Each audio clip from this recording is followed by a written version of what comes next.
Dans un laboratoire illégal de chimères, des scientifiques découvrent que notre personnage principal, une puissante chimère de rang S connue sous le nom de numéro 17, perd en fonctionnalité. Décidant qu'il n'est plus utile, il s'en débarrasse en l'envoyant dans le royaume démoniaque avec un groupe de chasseurs, lui assignant de les protéger mais lui interdisant de revenir. À l'intérieur du royaume, d'innombrables monstres attaquent, mais le 17 les détruit sans effort, assurant la survie des chasseurs. Lorsque la mission se termine et que la porte commence à se fermer, les chasseurs l'abandonnent comme prévu. Sans ordre restant et son corps défaillant, les souvenirs humains du 17 refont surface. C'était un orphelin, kidnappé et transformé en chimère après s'être fait injecter plus de 500 cellules de monstres. Alors que sa vie son noyau libère une explosion massive, et dans un rebondissement choquant, le numéro 17 renaît. Non pas en tant que son moi humain originel.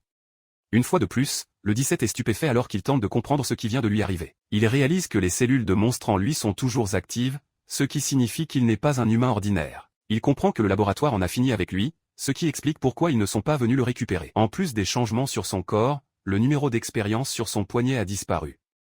Le 17 a pu revenir à la vie grâce à la capacité des monstres de type feu qui résident dans son corps.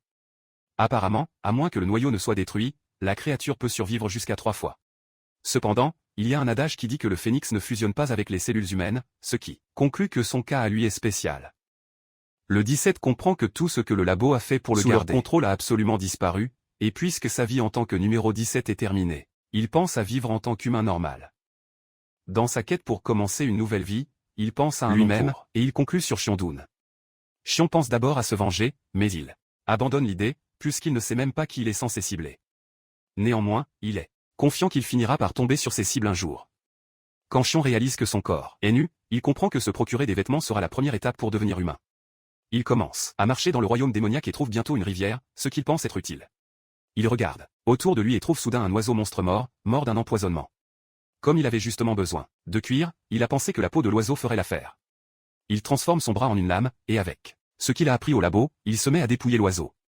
Au moment où il enfonce sa lame dans la peau de l'oiseau, une forte odeur de poison remplit l'air. Néanmoins, Xion continue à dépouiller l'oiseau, et finalement, il met l'oiseau mort à nu. Il a maintenant une grande peau qu'il peut utiliser, mais il est déçu que la peau soit très raide. Et en plus, elle n'a pas été traitée. C'est alors qu'il se souvient qu'il peut en fait tanner la peau lui-même. Il s'y met et commence à marteler la peau jusqu'à ce qu'elle devienne très douce. Xion est fier de ce qu'il a accompli, et il ne perd pas de temps à découper la peau en forme. Pendant qu'il fait cela, l'oiseau a soudainement repris vie derrière lui. Utilisant ses poings, il déchire la peau en la forme parfaite qu'il souhaite pour en faire un vêtement d'homme des cavernes. Il remarque que tout le poison ne s'est pas dissipé, mais il est trop paresseux pour y travailler. Et il décide de simplement laisser faire. C'est alors qu'il entend le gazouillis de l'oiseau, et il se retourne pour être surpris de voir que l'oiseau n'était pas vraiment mort. Xion remarque que l'oiseau bouge selon ses paroles, suggérant finalement qu'il pourrait le comprendre. Xion est encore plus surpris que l'oiseau montre tous les signes de la mort, mais pour une raison quelconque, il était toujours en vie. Sans trop y penser, il comprend que c'est l'un des monstres de type immortel. Il sait que son ancien moi aurait tué l'oiseau hésité 2 fois. Mais puisque l'oiseau est déjà trop faible pour bouger, il ne voit aucune raison de le tuer. Il les considère tous deux comme des êtres chanceux, et il exhorte l'oiseau à vivre sa seconde vie. Bien, tout comme il le prévoit aussi. Alors qu'il s'éloigne, Xion mentionne qu'il pourrait éventuellement se rencontrer à nouveau quelque part si le destin le veut. Après avoir résolu son problème de vêtements, il comprend que la prochaine chose à son agenda est de se trouver une maison. Xion commence à chercher autour de lui, et le premier endroit qu'il trouve est une grotte, où il tombe sur un monstre géant de type 1000 pattes. Peu intéressé dans un endroit aussi sombre, il l'abandonne, mais avant de partir, il libère le monstre de sa tête. En quittant la grotte, il erre jusqu'à atteindre les montagnes enneigées. Il rencontre certains monstres de glace, mais il les élimine facilement aussi. Il considère les montagnes enneigées comme un nom, parce que ça va être difficile pour lui d'y trouver de la nourriture. Il poursuit sa recherche de la maison parfaite, et après tant d'efforts, il trouve enfin un endroit qui lui convient. Il y a un lac dans la région, et la végétation est verte, avec une colline qui encercle la zone. Il vérifie le lac et réalise que il est rempli de poissons qu'il peut utiliser comme nourriture. Tout ce qui fait une maison parfaite est présent dans la région, et sans trop de débat, Xion comprend qu'il a trouvé où construire sa nouvelle maison. Ailleurs, une chimère de type mécanique vient d'arriver dans le royaume démoniaque. Puisque Xion a décidé de construire une maison à cet endroit, il trouve un terrain approprié, et il transforme son bras en de longues lames tranchantes. D'un simple swing, il abat des bois et les arrange. Quand il place les poutres de fondation sur le sol, il remarque des bosses, et il corrige cela en défrichant le terrain jusqu'à ce qu'il soit de niveau. Après avoir fini cela, il attrape les arbres, et commence à les enfoncer dans les 4 coins qui serviront de poteaux de maison. Après cela, il pose des planches sur le plancher de la maison. Et pour les murs, il n'a pas pu mettre la main sur des clous, Alors il a utilisé du mucus de monstre de type escargot. Apparemment, les mucus sont toujours très solides, mais il ne sait pas si ça sera étanche ou pas. Pour les finitions, il utilise de la soie de cocon de larve de ver à soie. Xion est satisfait de ce qu'il a construit, mais il remarque qu'il semble manquer quelque chose. Il commence à penser à ce que les autres maisons humaines ont et qui lui manque actuellement. Il pense à un jardin ou même à un chien, mais il rejette l'idée, puisqu'il ne peut pas élever un chien dans le royaume démoniaque. Il conclut qu'il va faire un potager, mais même cela le laisse en conflit, car il a besoin de penser à quelque chose qui poussera dans le royaume démoniaque. Soudain, il lui vient à l'esprit qu'il y a une montagne enneigée près de lui, où il peut obtenir une plante particulière appelée mandragore. Xion se dirige immédiatement vers l'habitat de la mandragore, qui est les montagnes enneigées. L'énergie démoniaque est la plus épaisse. La neige épaisse sur les montagnes lui a rappelé quand il a été kidnappé enfant et envoyé au labo. Même s'il a traversé des douleurs, il ne peut nier le fait qu'être une chimère a ses avantages. Certains des avantages d'être une chimère sont qu'il n'a pas à s'inquiéter du froid ou de la faim. Momentanément, il trouve les plantations de mandragore. Apparemment, les mandragores sont extrêmement sensibles au stress, et elles sont comme un monstre de type poisson-lune. Elles peuvent fondamentalement mourir même des plus légers changements environnementaux. Puisqu'il prévoit de déplacer la mandragore, il comprend que choisir les plus jeunes, plus adaptables, sera le meilleur. La première chose qu'il fait est de retirer les racines, et il pense aussi à se couvrir les oreilles. Puisqu'elles sont connues pour crier quand on les dérange, il tire une des mandragores, mais à sa surprise, elle reste silencieuse. Il suppose que c'est un coup de chance, et il en tire une autre. Mais le résultat reste le même. En fait, les mandragores font une bonne sieste et s'en complètement. Il en tire plusieurs autres, mais aucune ne crie comme il s'y attendait. Apparemment, le cri se produit lorsque les plantes sont cultivées artificiellement par des humains. Puisque le monde humain a une faible énergie démoniaque, elles sont souvent stressées, ce qui explique pourquoi elles crient comme des damnées. Si elles sont arrachées de force, elles crient aussi, et elles terminent la séquence en mourant. Puisqu'elles sont dans le royaume démoniaque, les mandragores n'ont aucune raison de crier. Cependant, Xion est confus quant au fait que les plantes n'essaient pas de s'enfuir de lui, car elles devraient au moins essayer de s'enfuir.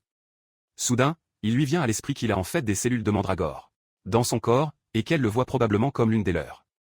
Il croit que c'est une bonne chose, parce que c'est moins stressant pour lui. Xion pense déjà aux bonnes choses qu'il peut obtenir, en cultivant les mandragores, comme du thé, et même les manger comme collation. Cependant, prendre de force leurs fruits les rend toxiques, et Xion comprend qu'il doit trouver un moyen de convaincre les plantes de lui faire confiance. C'est alors qu'il remarque qu'il y a des chasseurs dans les environs, et il décide de les vérifier, puisqu'il est curieux de savoir ce qu'ils font dans les dangereuses montagnes enneigées.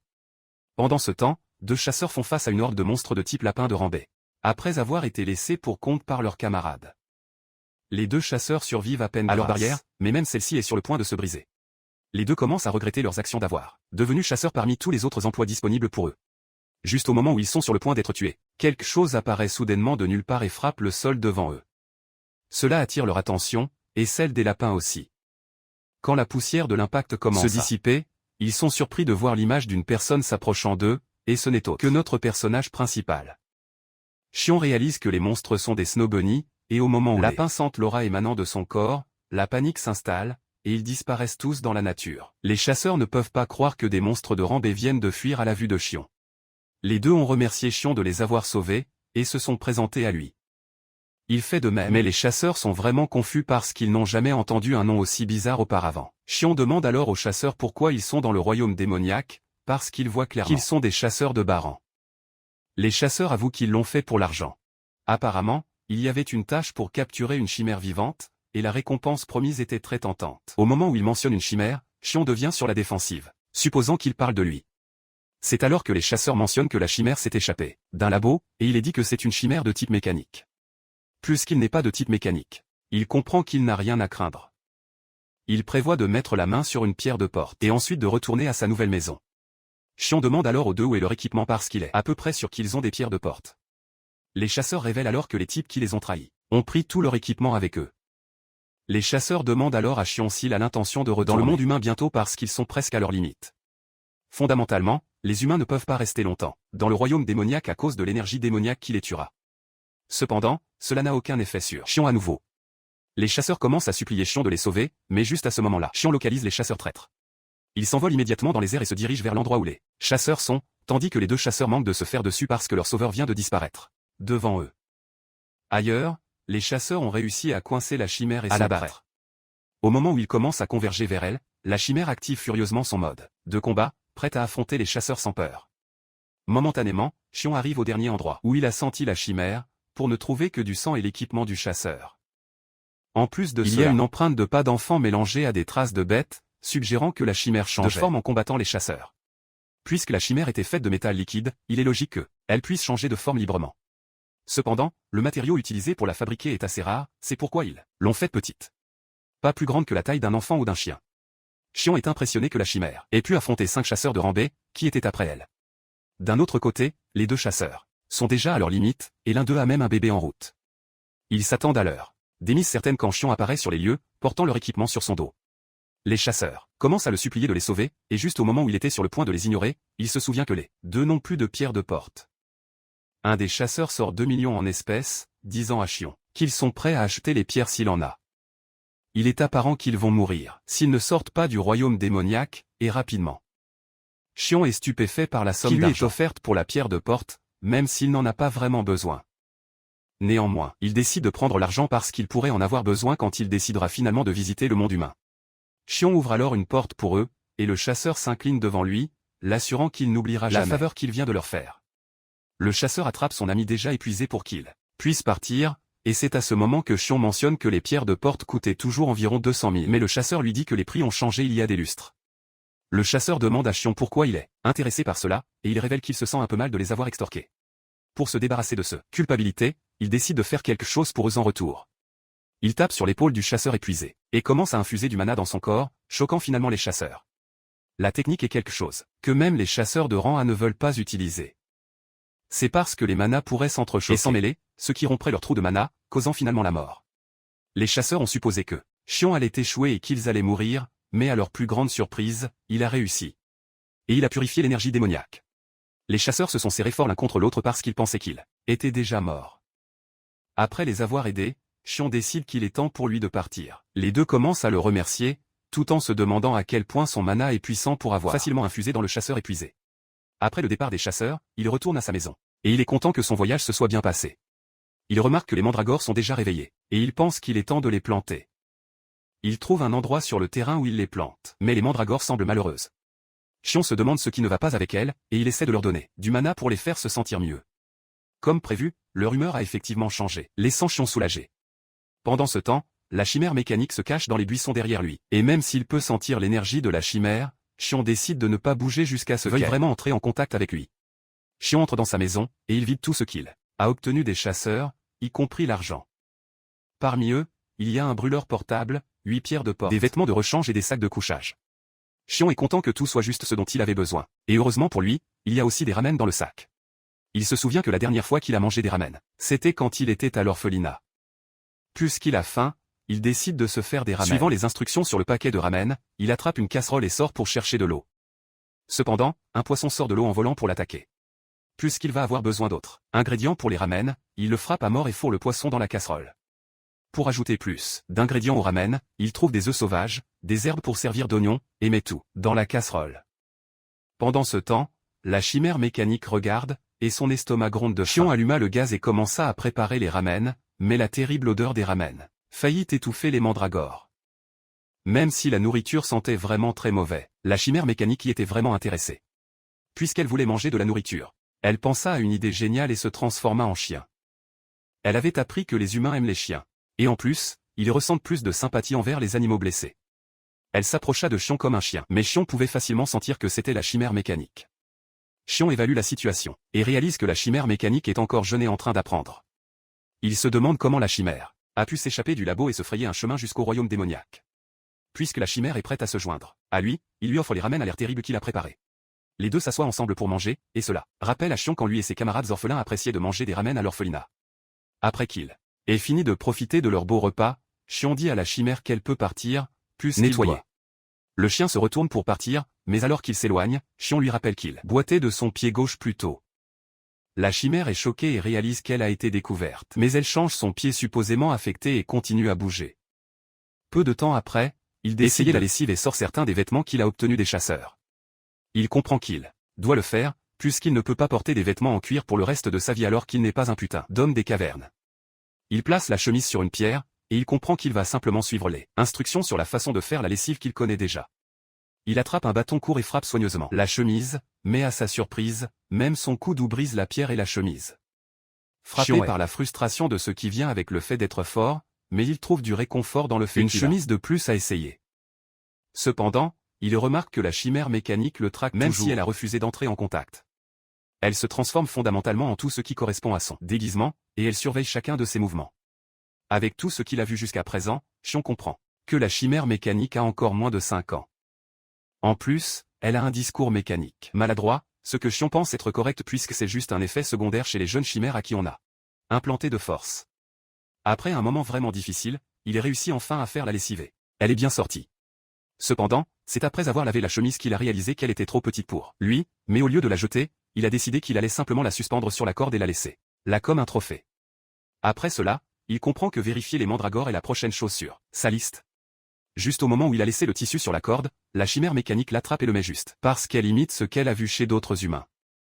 La chimère mécanique déclare que la chemise est enfin la sienne, et pour la porter mieux, elle se transforme en une jeune fille avec de beaux cheveux longs. En regardant les mandragores, Xion réalise qu'elles agissent vraiment bizarrement, ce qui n'est pas censé être le cas. Les feuilles des plantes se fanent déjà et les racines sèchent. Xion est confus parce qu'il a arraché toutes les mauvaises herbes quand il a fait le chant pour les mandragores. Xion enquête alors soigneusement. Et c'est à ce moment-là qu'il découvre qu'il y a des parasites sous terre qui ont rendu la vie difficile aux mandragores. Il se reproche de ne pas avoir vérifié soigneusement, ce qui a presque conduit à la mort des plantes. Il comprend qu'il a besoin de faire un jardin approprié, de la taille de sa maison environ. Juste au moment où il est sur le point de commencer, la chimère se montre et le salue. Xion est choqué de voir que la chimère s'est changée en une fille et essaie même de lui parler. La fille demande à Xion si la structure derrière lui est maison, et Xion dit oui. Elle demande alors s'il est un natif de la Terre, et Xion entend cela, il décide de jouer un peu avec elle. Xion dit qu'il est un natif, et il demande à la chimère de quelle tribu elle vient. La chimère est stupéfaite par la question.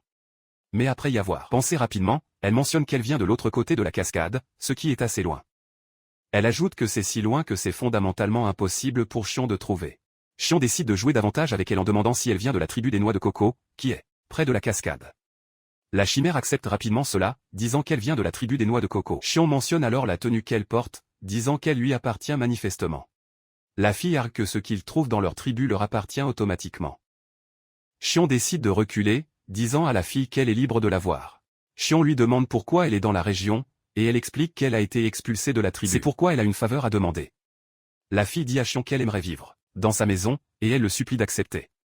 Xion joue le rôle d'un imbécile en lui demandant ce qu'elle voulait dire par vivre là, et elle révèle que cela semble sûr. Xion comprend qu'elle a besoin d'un endroit où rester et il est d'accord. Mais il lui fait savoir qu'elle doit prouver sa valeur. La fille est d'accord, et elle suggère que Xion lui donne un travail à faire. Xion lui dit alors qu'il va avoir besoin d'elle pour labourer le champ, parce qu'il veut construire une nouvelle maison pour les mandragores. La fille ne perd pas de temps à attraper le bâton de lui, tout en l'assurant qu'elle est bonne pour utiliser sa force.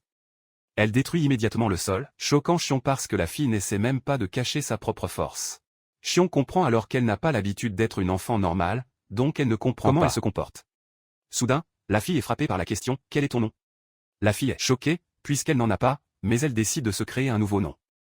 En jugant par les fleurs qu'elle a vues plus tôt, elle déclare que son nom est Kimnari. Xion comprend comment elle a inventé le nom, mais il n'est pas prêt à argumenter avec elle. Momentanément, elle finit le jardin, et Xion met en place la clôture en pierre. Xion place alors les mandragores et elles aiment manifestement le nouveau cadre. Xion remarque que Kimnari pleure, et il lui demande quel est le problème. Elle mentionne que voir les mandragores lui rappelle ses amis, laissant Xion choqué parce qu'il ne s'attend pas à ce que le labo permette à leurs produits d'aide sociaux. Soudain, Xion sent une aura étrange dans l'air, et il comprend que des monstres sont en train de se battre. Nari dit alors à Xion qu'elle a vu un bébé oiseau monstre plus tôt, et en jugant par l'aura dans l'air, le bébé oiseau monstre est attaqué. Xion n'est pas ému, mais il remarque que Nari est mal à l'aise, ce qui le choque. Étonnamment, Nari veut qu'il sauve le monstre, mais elle a du mal à l'exprimer à cause des commandes qui ont été inculquées en elle. Elle n'a fondamentalement aucune libre volonté propre, mais Xion décide d'aider. Il dit à Nari que le bébé oiseau pourrait en fait survivre s'il l'aide, et cette suggestion déclenche Nari qui se précipite vers l'endroit où le bébé oiseau monstre est attaqué par un groupe d'autres monstres agaçants. Nari frappe les monstres avec colère, leur disant d'arrêter de intimider le bébé oiseau. Passant à l'histoire de Nari, il s'avère qu'elle était intimidée par ses camarades d'expérience parce qu'elle est toujours diligente, et elle fait tout comme il se doit. Ils se liguent fondamentalement contre elle et la battent sauvagement, c'est pourquoi elle déteste les intimidateurs. Alimentée par la colère du passé, elle bat tous les monstres sans pitié. Xion s'occupe des mandragores quand Nari revient avec le bébé oiseau blanc dans sa main, mais le bébé oiseau est inconscient de l'attaque qu'il a subie. Xion est sur le point de Lui dire quoi faire quand il réalise soudain que le bébé oiseau lui est très familier. Nari éclate, larmes suppliant Xion de sauver l'oiseau et Xion offre son aide. Il place sa main sur le bébé oiseau et transfère du mana dedans puisqu'il n'y a pas de signe de blessure fatale.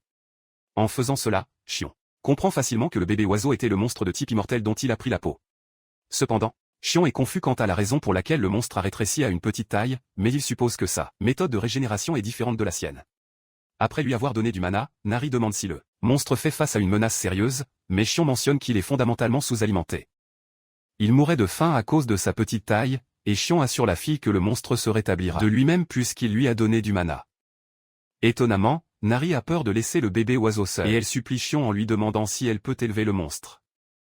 Elle promet de dresser le monstre correctement et même de le nourrir. Xion dit à Nari que le bébé oiseau monstre pourrait finir par être gigantesque à maturité, mais Nari ne s'en soucie pas, assurant à Xion qu'elle va le nourrir juste un peu. Xion n'est pas prêt à recommencer à discuter avec elle, et il accepte qu'elle prenne soin de lui. Xion croit que cela sera aussi utile s'il le laisse simplement dans la cour. Momentanément, le monstre oiseau se réveille, et au moment où il ouvre les yeux, il reconnaît Xion. Alors que Nari célèbre que le monstre est réveillé, le monstre, d'un autre côté, fixe prudemment le mec dur qui se tient devant. Le monstre est aussi dégoûté par le fait qu'il est attrapé et jeté par une petite fille, le laissant se demander comment une petite fille a trouvé son chemin dans le royaume démoniaque. Alors que Nari entend un son de roucoulement, Xion peut entendre le monstre oiseau crier pour sa vie. Xion est choqué par la réalisation qu'il peut comprendre ce que dit l'oiseau.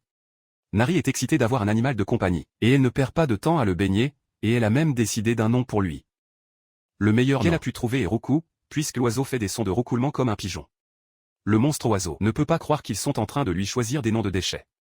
Roucou se met sur ses pieds, se met à crier sur Nari, forçant la fille à croire que Roucou pleure et veut plus d'eau. Elle n'hésite pas avant de l'éclabousser avec plus d'eau, mais cela ne fait que rendre la vie plus dure à Roucou. Roucou est allongé sur la table suppliant Nari d'arrêter avec les éclaboussures d'eau. Puisque Nari ne peut pas comprendre Roucou, Xion intervient, et il dit à Nari de cesser les éclaboussures d'eau. Décide alors que ce dont Roucou a besoin, c'est de nourriture, et elle sort pour chercher de la nourriture. Plus tard, Xion comprend qu'il va avoir besoin d'un espace de stockage, et il abat quelques arbres, pour pouvoir les couper dans les tailles qu'il veut. Cependant, l'arbre se brise au moindre contact, laissant Xion confus. Il sait qu'il a suivi toutes les instructions dont il est aware, mais Roucou lui fait savoir qu'il se trompe sur toute la ligne. Roucou mentionne que les arbres ont différentes textures, et celui que Xion essaie de couper est fondamentalement du bois tendre. Xion est surpris d'apprendre que les arbres ont différentes duretés, et Roucou ne peut pas croire à quel point le gars est stupide de ne pas le savoir. Xion demande alors à Roucou quelle couleur signifie le bois le plus dur, et Roucou révèle que le bois de couleur rouge est le plus fort. Soudain, il vient au poussin monstre que Xion peut en fait le comprendre, mais pour confirmer. Il décide de créer un pont télépathique pour entrer dans la tête de Xion, mais Xion le bloque, à l'instant où il le remarque. Roucou demande alors à Xion comment il est capable de le comprendre, et Xion mentionne qu'il sent fondamentalement des mots humains surgir dans sa tête. Xion, d'un autre côté, trouve plus bizarre qu'un monstre puisse comprendre les mots humains. Roucou hésite à révéler comment peut faire cela, mais Xion comprend que c'est l'un des rares monstres de type intelligence nés d'une faible probabilité. Xion en a toujours entendu parler, mais c'est fondamentalement sa première fois d'en voir. Xion souligne le fait que lui et le monstre se sont rencontrés avant, et Roucou ne le nie pas. En fait, Roucou attendait de le rencontrer à nouveau, parce qu'il lui a en fait sauvé la vie quand il a enlevé sa peau infestée de poison. Roucou avait déjà promis que chaque fois qu'ils se rencontreraient à nouveau, il aiderait Xion, même si c'était une fois. Xion comprend finalement que son noyau d'immortalité est resté parce qu'il s'est débarrassé du poison qui ravageait le corps de Roucou à l'époque. Puisqu'il offre de l'aider, Xion demande s'il est prêt à rendre l'aide à ce moment-là, et il dit oui. Roucou dit à Xion de le suivre, et il mènera Xion là où poussent les arbres rouges. Ils sont sur le point de partir quand Nari revient en courant avec un chasseur à ses trousses. Le chasseur utilise des attaques de type feu, qui effraient Nari.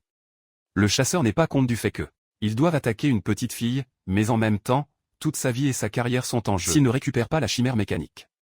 Le chasseur attrape Nari, qui est tombé au sol en larmes.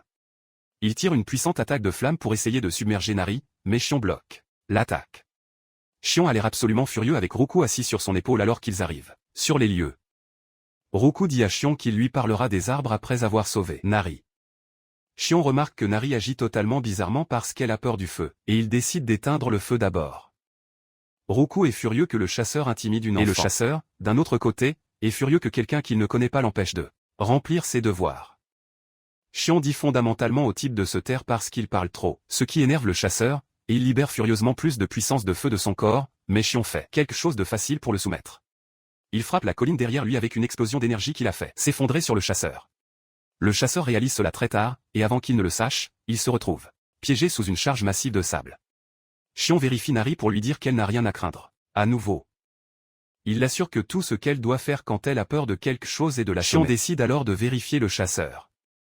Il attrape sa tête et essaie de le tirer du sable. Mais à sa surprise, les cheveux du chasseur se détachent. Xion est surpris quand il voit cela, mais il est totalement soufflé quand il voit la tête chauve et laide du chasseur. Toute l'équipe est surprise parce que le chasseur a l'air si jeune, mais il est déjà chauve, c'est pourquoi il cache son insécurité en portant une perruque.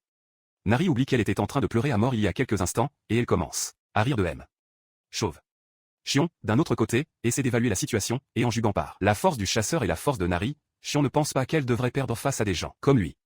Puisqu'il veut savoir ce qui se passe, il a recours à l'utilisation de la télépathie, qui peut aider à regarder dans les souvenirs de quelqu'un. Il sent que Nari a encore peur du scientifique maléfique qui a travaillé sur elle, et Xion caresse Nari sur la tête pour avoir été une fille forte. Xion comprend que le traumatisme pourrait ne pas disparaître immédiatement, mais il s'améliorera avec le temps. Xion est alors laissé avec ce qu'il est supposé faire de M. Chauve. Et avec un visage radieux, Nari dit qu'elle a une idée. Momentanément, le chasseur se réveille pour se retrouver suspendu à la cascade. Ils ont attaché une grosse corde à une grosse pierre, et il est accroché à la corde. Le chasseur voit cela et commence à regretter toutes ses décisions de vie. Nari est au loin, en train de rire tandis que Xion essaie de l'arrêter, se moquer de l'apparence de quelqu'un d'autre. Xion attrape la casserole et prend de l'eau de la rivière, prétendant que c'est pour les ramen. Nari est excitée quand elle entend cela parce qu'elle croit que les ramen aux poissons de Xion sont les meilleurs au monde. Xion la taquine en lui demandant si la tribu des noix de coco mange des ramen aux poissons, et elle dit oui avec enthousiasme. Le chasseur, d'un autre côté, essaie de comprendre sa situation, et en jugant par l'apparence de Xion, il comprend qu'il est au moins de rang. Cependant, il n'exclut pas l'idée que Xion pourrait même être plus fort qu'il ne le pense. Parce qu'il y a des rapports de chasseurs qui sont assez forts, mais qui opèrent dans l'ombre. Pendant que Xion prend de l'eau pour les ramen, Nari est occupé à attraper des poissons à gauche et à droite. Xion lui dit alors qu'ils n'ont besoin que d'un poisson, donc elle peut laisser les autres partir. Nari accepte cela avec enthousiasme, et Xion l'incite à déposer le poisson dans la casserole. Le chasseur est horrifié par ce qui le regarde car il ne peut pas croire que l'énorme quantité d'eau qu'ils mettent dans la casserole est ce qu'il prévoit d'utiliser pour cuisiner les 3 paquets de ramen. Le chasseur ne peut pas supporter l'abomination qu'ils sont sur le point de commettre, et il leur crie, leur disant de le laisser partir pour qu'ils puissent cuisiner les ramen. Xion accepte et le décroche de là où il est, pour qu'il puisse cuisiner les ramen. Même si ce ne sont que des ramen. Le chasseur peut sentir l'immense pression venant des deux, indiquant finalement que il est mort s'il foire. Avec de la sueur dégoulinant de son visage, il décide d'opter pour la forme standard de cuisson des ramen qu'il connaît. Il comprend que la quantité il a besoin dépendra de ce que son 6e sens dira. Puisqu'il cuisine 3 paquets de ramen, il ajoute la sauce et les nouilles à l'eau bouillante, et il comprend qu'il a besoin d'un peu plus de 4 minutes pour que ce soit fait. Pour avoir la minute exacte, il commence à compter les battements de son cœur. Et au moment où il atteint 200, il commence à mettre en œuvre toutes les techniques de nouilles qu'il connaît. Le chasseur souhaite avoir du kimchi, mais puisqu'il est dans le royaume démoniaque, il ne peut pas. Néanmoins, il a fait de son mieux, et il n'a aucun regret sur ce qui pourrait arriver après. Une fois fini, il appelle le groupe pour demander s'ils sont intéressés. Il regarde les nouilles, et Nari est là. Première à souligner que les nouilles ont l'air absolument différentes de celles que Xion a cuisinées.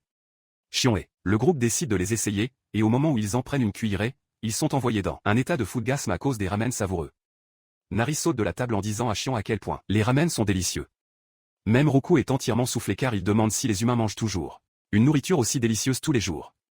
Xion mentionne qu'il est en fait surpris, mais il suggère qu'ils finissent les ramen d'abord. Peu de temps après, ils finissent la nourriture et au fond d'eux, ils souhaitent que les ramen ne se soient pas terminés. Le chasseur demande nerveusement s'ils ont aimé les ramen, et la première chose que Xion lui demande est ce qu'il veut en fait.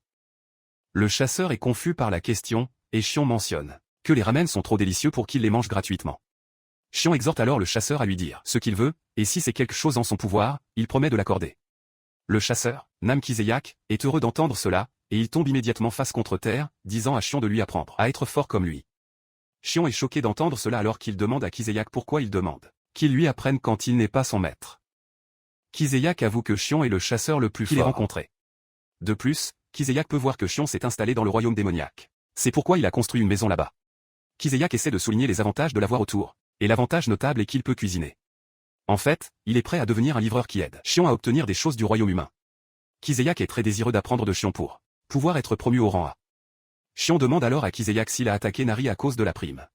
Le chasseur est surpris que la créature mécanique ait reçu un nom, et Xion lui chuchote à l'oreille, lui disant de suivre le courant que Nari est de la tribu des noix de coco.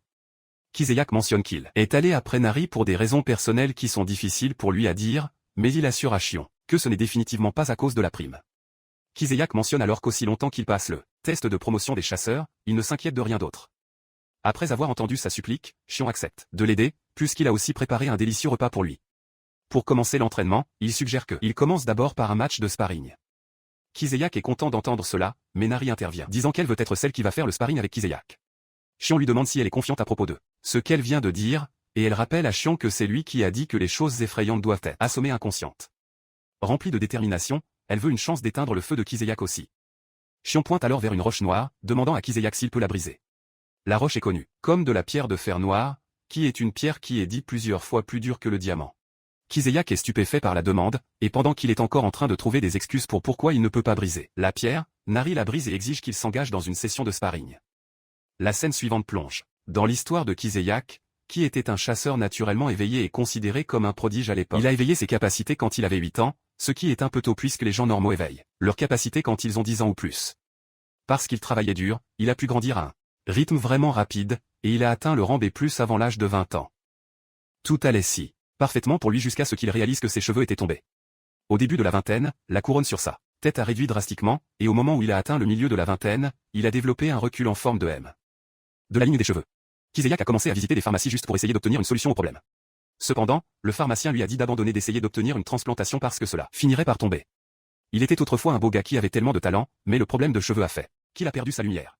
À cause de cela, sa croissance en tant que chasseur s'est aussi arrêtée complètement jusqu'à un jour où il a vu un programme de recherche organisé par le docteur Han Myondo de l'Institut de recherche Imbi. Le docteur parlait de comment il avait accidentellement renversé le rare matériau liquide partout sur sa tête, et étonnamment, ses cheveux ont beaucoup poussé. Apparemment, il a près de 90 ans, mais une tête pleine de cheveux. Cela a attiré l'attention de Kiseyak, et il s'est levé de l'endroit où il pourrissait sur son canapé. Quand on demande à Myondo à propos du métal liquide restant, il mentionne son plan d'utiliser le métal liquide restant pour créer une forme de vie mécanique et concourir pour le gros prix. Kiseyak a une crise valide quand il réalise que le docteur n'a pas l'intention de faire un remède contre la perte de cheveux, ce qui est considéré comme la vraie utilité pour l'humanité. Quelques jours après cela, Kiseyak lit dans les nouvelles que la forme de vie mécanique créée par l'Institut de recherche Ambi s'est échappée dans le royaume démoniaque. Puisqu'il n'y a pas de loi dans le royaume démoniaque, Kiseyak est sorti de sa léthargie et a décidé de trouver la forme de vie mécanique pour la garder pour lui-même. Il prévoit de verser tout le métal là sur sa tête, mais maintenant qu'il est dans le royaume démoniaque et en train de faire du sparring avec Nari, il se fait battre. Kiseyak ne peut pas croire que Nari est bien plus forte que lui parce qu'il ne pouvait même pas atterrir un seul coup sur Nari.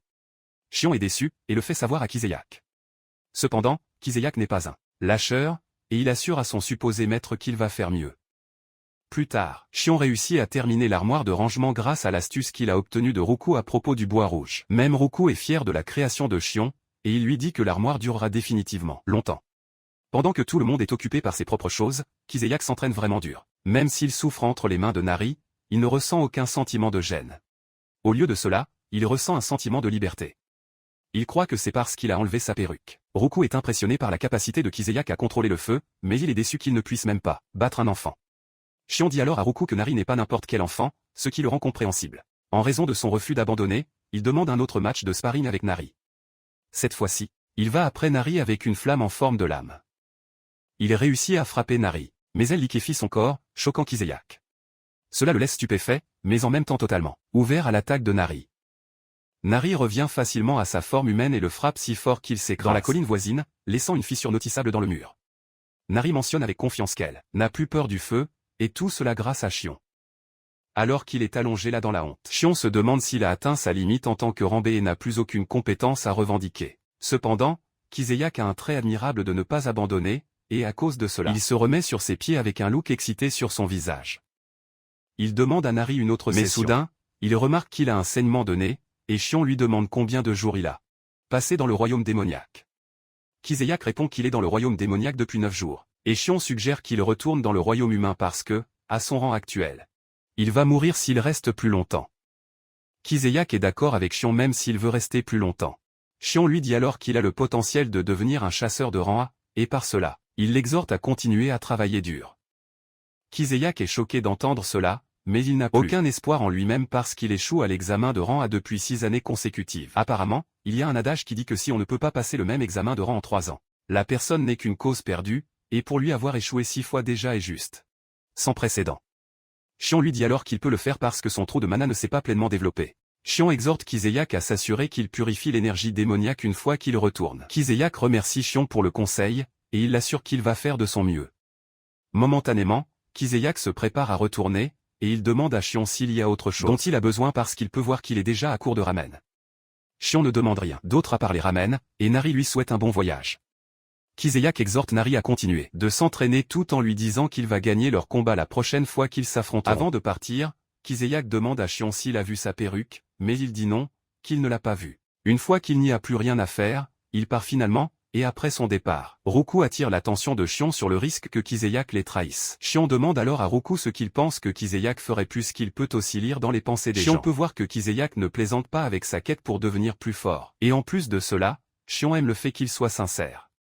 Juste à ce moment-là, Nari demande à Shion s'il peut comprendre Roku, et il dit oui. Shion emmène alors Nari dans la maison pour lui montrer l'armoire qu'il a finie. Il est fier de sa création, mais Nari souligne que la maison est un peu sombre. Shion est d'accord avec elle et décide que faire une fenêtre devrait aider à résoudre cela. Utilisant ses capacités, il découpe des espaces de fenêtres dans la maison, laissant Nari très excité. Puisque Nari aime partout quand c'est lumineux. Shion souligne le besoin pour eux d'avoir des lumières la nuit pour que partout ne soit pas sombre. Shion dit qu'il y a une pierre connue sous le nom de pierre lumineuse, qui émet de la lumière dans l'obscurité, et en mettre quelques-unes illuminera les choses. Roku demande alors à Shion s'il sait même où il doit aller pour trouver les pierres lumineuses et il dit oui. Apparemment, on les trouve dans la région volcanique, et cette région est considérée comme étant l'un des endroits les plus dangereux par les chasseurs. Roku mentionne alors que cet endroit est sa ville natale, mais en le disant, il a l'air abattu. Shion est surpris de voir cela, puisqu'il s'attend à ce qu'il soit heureux parce que rentrer à la maison est une bonne chose. Nari demande à Shion ce que dit Roku, et Shion révèle simplement que Roku est contrarié par quelque chose. Puisque Roku est inquiet au sujet de la région volcanique, Shion dit qu'il ira par lui-même. Donc les deux sont libres de rester à la maison. Nari refuse en disant qu'elle doit aller avec Shion parce qu'elle a surmonté sa peur du feu. Shion est impressionné que la fille ait réussi à surmonter sa peur assez vite. Shion demande alors à Roku s'il est intéressé à y aller. À contre-cœur, il répond qu'il le serait, et c'est parce qu'il a des affaires inachevées là-bas. Puisqu'ils sont tous d'accord pour y aller, Shion révèle qu'il va fabriquer un équipement pour Roku à utiliser dans la région volcanique. Pendant ce temps, dans la plantation de Mandragore, ils sont occupés à jouer avec la perruque de Kiseyak qu'ils ont volée. Apparemment, la région volcanique est largement évitée à cause des cendres volcaniques qui déchirent la peau, l'énergie démoniaque concentrée qui est susceptible de tuer d'une seule respiration. Et le gaz toxique. C'est aussi l'une des raisons pour lesquelles elle est presque inconnue du monde humain. Mais au moment où l'équipe arrive là-bas, Nari joue déjà avec le feu. Littéralement. Roku comprend pourquoi la fille agit de façon si bizarre, et c'est parce qu'elle est une forme de vie mécanique. Cependant, il est plus intéressé par ce qu'est Shion. Shion répond simplement qu'il est un chasseur chimère, mais cela surprend Roku puisqu'il sait que les chasseurs chimères ne sont pas toujours sous forme humaine. Shion mentionne qu'il a toujours été comme ça, mais au moment où il a régénéré, sa forme a changé. Shion demande alors à Roku s'il est bien de traîner avec eux, puisqu'il est un monstre et pourrait ne pas être à l'aise autour d'un chasseur. Roku assure à Shion qu'il n'a rien à craindre avec eux puisqu'il apprécie d'avoir quelqu'un à qui parler. Pendant que les deux discutent, Nari se montre pour se plaindre du fait qu'elle ne peut pas entendre Roku, contrairement à Shion. Shion dit alors à Nari que tout ce que Roku voulait savoir, c'était son origine.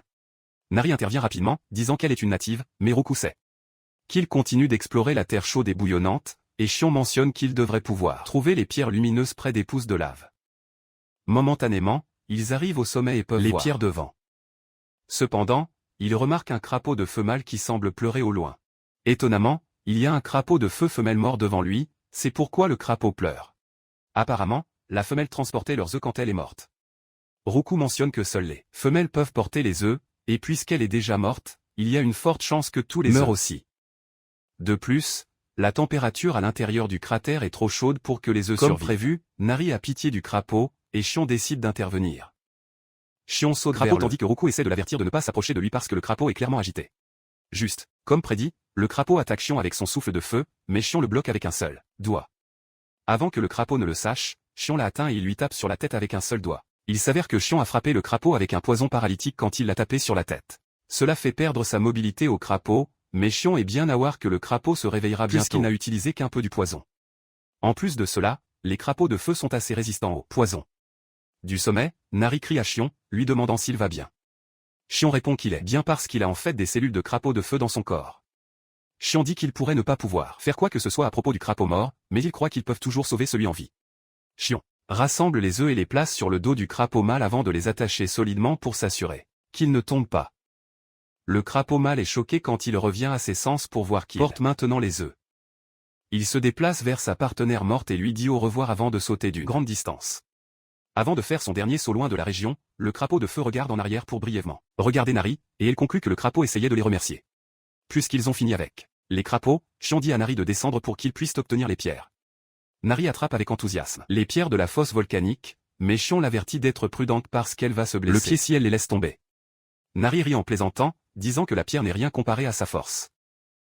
Roku, d'un autre côté, a du mal à porter les pierres, et il blâme cela sur son petit corps. Xion l'exhorte alors à aller s'occuper de ses affaires pendant qu'il s'occupe des pierres.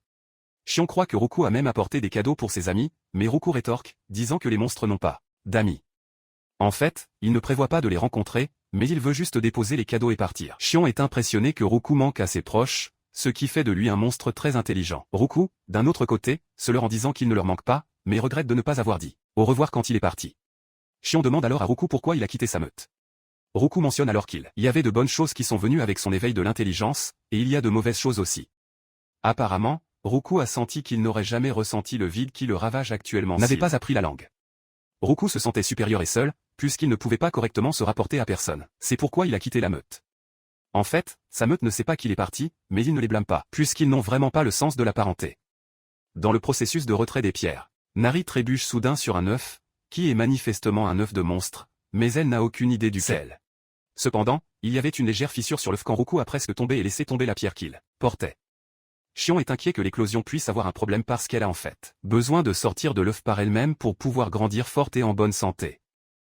Nari est concernée et elle suggère qu'ils prennent l'œuf avec eux, pour qu'ils ne cuisent pas.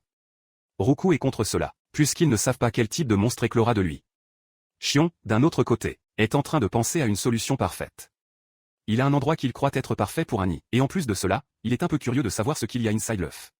Après une considération attentive, Xion décide qu'ils ramèneront l'œuf à la maison. Roku reste adamant qu'il devrait laisser l'œuf parce qu'il n'a jamais vu un œuf comme ça avant. Xion utilise alors la carte du trip de culpabilité sur lui, lui demandant pourquoi il a laissé tomber la pierre pour fissurer l'œuf en premier lieu.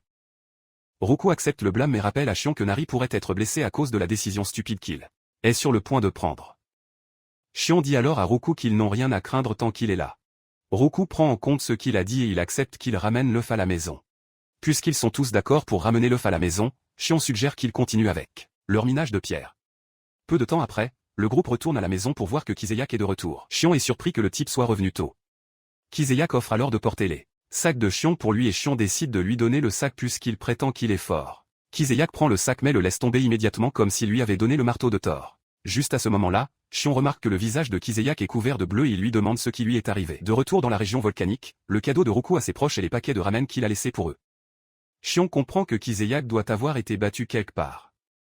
Mais c'est un choc pour lui. Kiseyak ne semble pas être le type de gars à se faire intimider. Kiseyak essaie de défendre ses moments de réduction d'aura en disant que Nari le bête habituellement. Mais Xion ne peut pas croire que le type en est en fait fier. Pour éviter d'être questionné par Xion, Kiseyak s'enfuit, disant qu'il a besoin de préparer de la nourriture pour eux. Moment plus tard, Nari trouve Xion en train de travailler sur les pierres et lui demande ce qu'il fait. Xion mentionne qu'il travaille sur la lampe en coupant et en façonnant les pierres.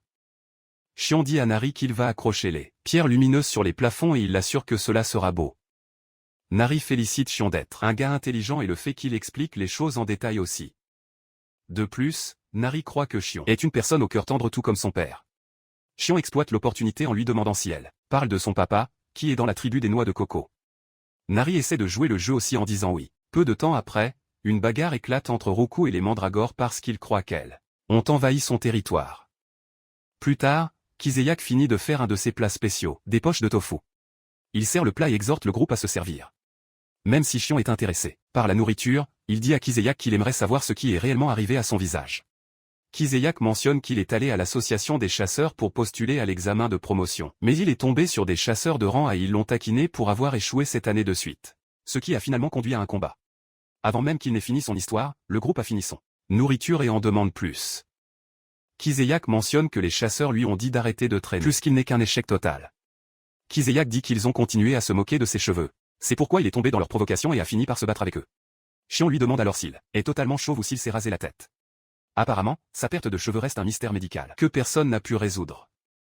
Xion lui demande alors quand est le prochain examen de promotion et Kiseyak dit que c'est dans 90 jours.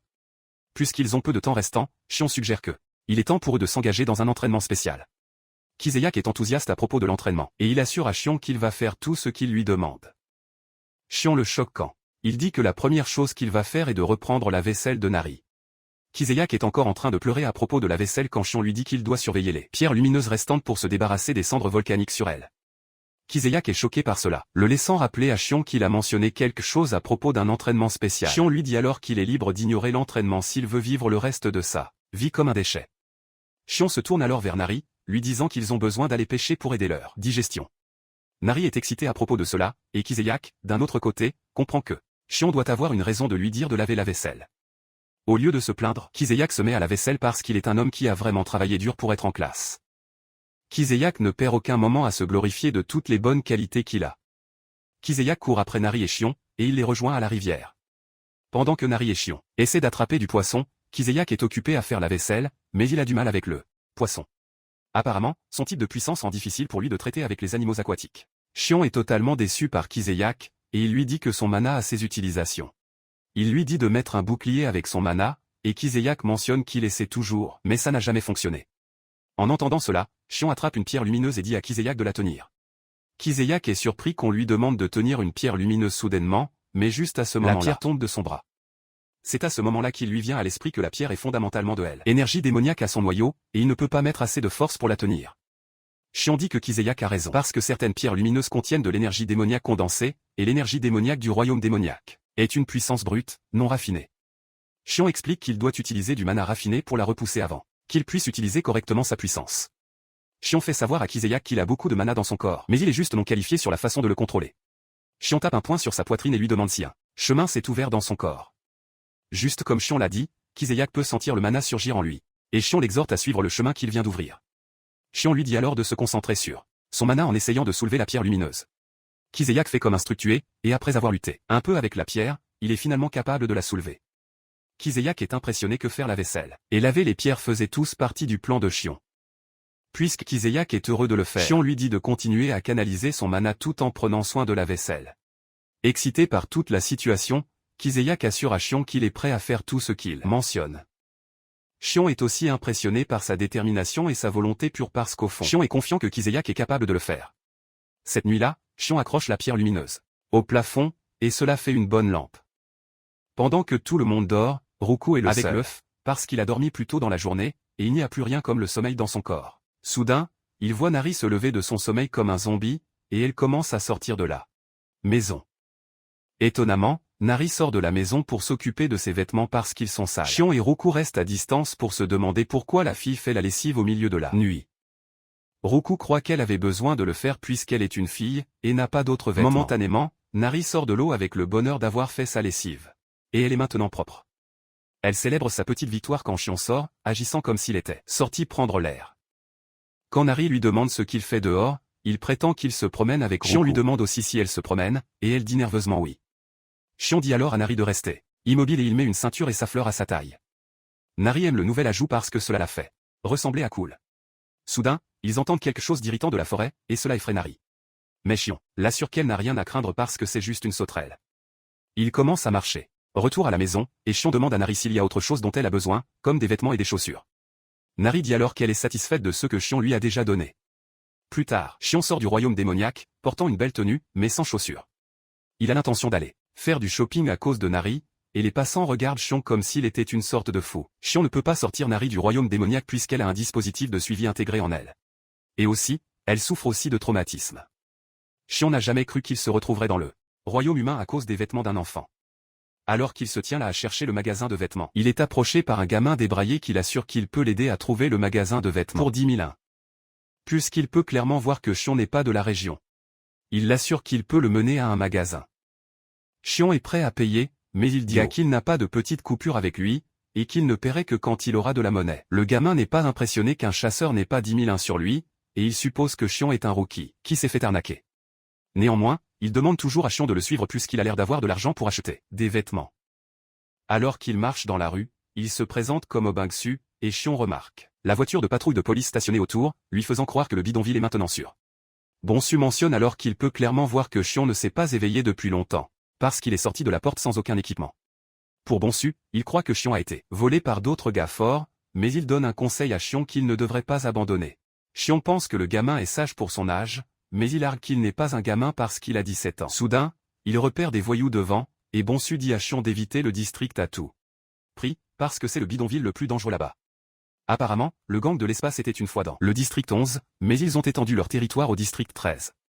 Bonsu dit que la police ne y va même plus, et c'est à ce moment que Bonsu révèle qu'ils se tiennent en fait dans le district 12. Cela a inquiété Shion alors qu'il se demandait si l'orphelinat où il vivait dans le district 13 était toujours là. Pendant ce temps, à l'intérieur d'un magasin de vêtements pour enfants, le propriétaire regrette déjà sa décision d'ouvrir un magasin pour enfants à l'intérieur du bidonville, et il pense à changer d'entreprise. Quand Shion entre dans le magasin. Après une interaction amusante entre Bonsu et la propriétaire Park, il lui dit que Shion est là pour acheter des vêtements. Park attrape furieusement Bonsu par les joues, lui disant d'arrêter d'amener des chasseurs fauchés à son magasin parce qu'elle en a beaucoup qui lui doivent déjà de l'argent. Park a déjà rayé Shion à cause de la façon dont il est habillé. Apparemment, elle était celle qui a dit à Bonsu d'amener des chasseurs pitoyables au magasin parce qu'il lui rappelle son frère décédé. Park l'admet, mais dit qu'elle finira par faire faillite si elle continue à aider. Pendant que les deux sont occupés à se discuter comme un couple, Shion vérifie les vêtements dans la pièce. Juste à ce moment-là, Shion intervient, leur disant qu'il veut acheter des vêtements et sort un billet de 10 millions, disant que c'est tout l'argent qu'il a. Au moment où ils voient cela, leur réception change, car Park commence à agir comme une bonne propriétaire de magasin tandis que Bonsu apporte une assiette de collation et une boisson pour lui. Park commence à commercialiser tous les vêtements qu'elle a dans le magasin. Shion dit alors à la propriétaire du magasin qu'il a besoin de vêtements pour une fille d'âge moyen et pour lui-même. Park est contente d'entendre cela, et elle saute directement dans son magasin pour commencer à sortir les beaux vêtements qu'elle a. À la fin de la journée, Shion a acheté chaque morceau de vêtements qu'il peut du magasin. Et la propriétaire du magasin souhaite que sa journée puisse juste continuer comme ça. Après avoir tout emballé, elle offre de les faire livrer, mais Shion l'assure qu'il peut les porter lui-même. Shion sort alors 100 000 pour Bonsu, et lui dit qu'il a une autre faveur à lui demander. Après qu'il soit sorti du magasin, Bonsu reste silencieux jusqu'à ce qu'il mène Shion à une auberge qu'il avait demandé.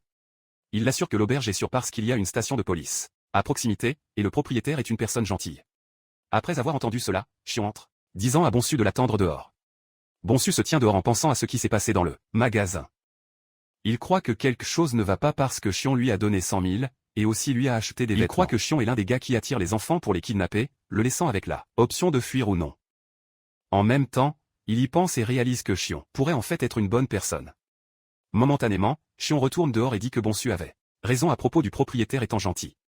Soudain, il tend une clé à Bonsu, disant qu'il peut clairement voir que il vit dans la rue. Shion a payé 1 an de loyer à l'avance, donc il peut commencer à vivre là, et en plus, il a payé pour ses repas aussi.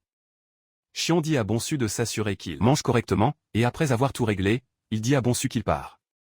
Juste au moment où Shion est sur le point d'entrer dans la porte pour retourner au royaume démoniaque, Bonsu est obligé de lui demander s'il a un arrière-pensée parce qu'il vient de le rencontrer ce jour-là.